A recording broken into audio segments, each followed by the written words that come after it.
Ayan, good morning mga ka-update. Ngayon po, update na naman tayo kay First Lady Lisa Aranita Marcos. Welcome to Romis Update Channel. So mamaya mga ka-update, may panonoorin tayong video. Katulad nga po ng pangako natin sa ating channel na to, na hanggat may ganap sa mga schedule ni First Lady, mayroong ganap sa kanyang page, tayo po ay patuloy na mag-update na First Lady ay nasa Pilipinas at hindi totoo yung sinasabi ng mga DDS na First Lady ay nasa LA, nakakulong, may kaso.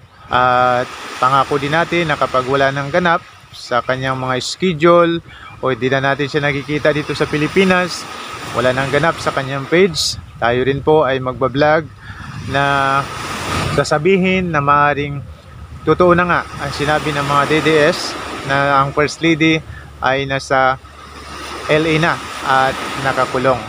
Pero sa ngayon, panonoorin natin yung katotohanan, katunayan na First Lady ay nandito sa Pilipinas at malayang malaya, at siya po ay nakakasama ng ating Pangulo, bagamat hindi pinagbibigyan yung kagustuhan ng ilang mga DDS na siya ay mag-live talaga, na kagaya ng ginagawa niya dati na nagla-live sa FB.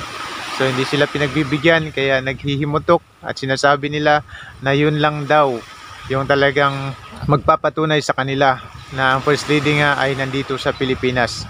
Bagamat sa nakaraan nating vlog ay pinakita na natin doon. Kung gusto nyo rin po, kung hindi nyo pa napanood mga ka-update, pwede nyo panoorin, na inilagay natin doon yung katotohanan na mismong yung kanilang malaking istasyon dito sa Pilipinas ay nagsabi na, yon, inamin na nila.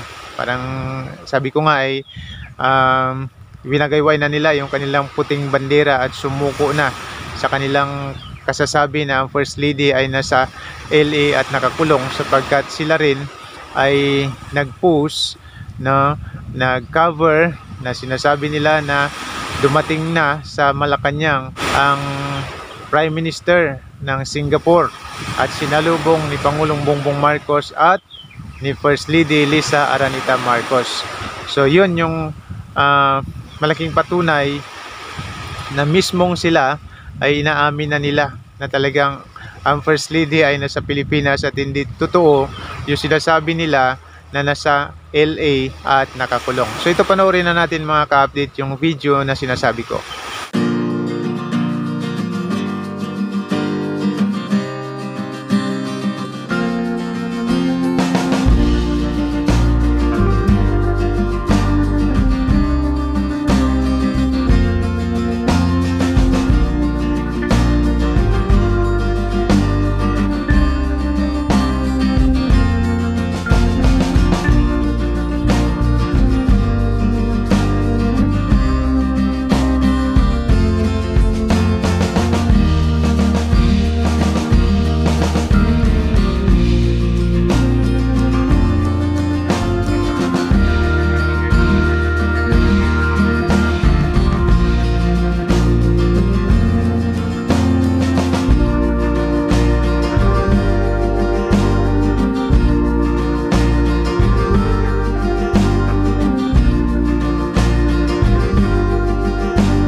So yan po, malayang malaya yung First Lady na nagwi-welcome sa mga bisita natin mula sa iba't ibang bansa na pumupunta sa Pilipinas.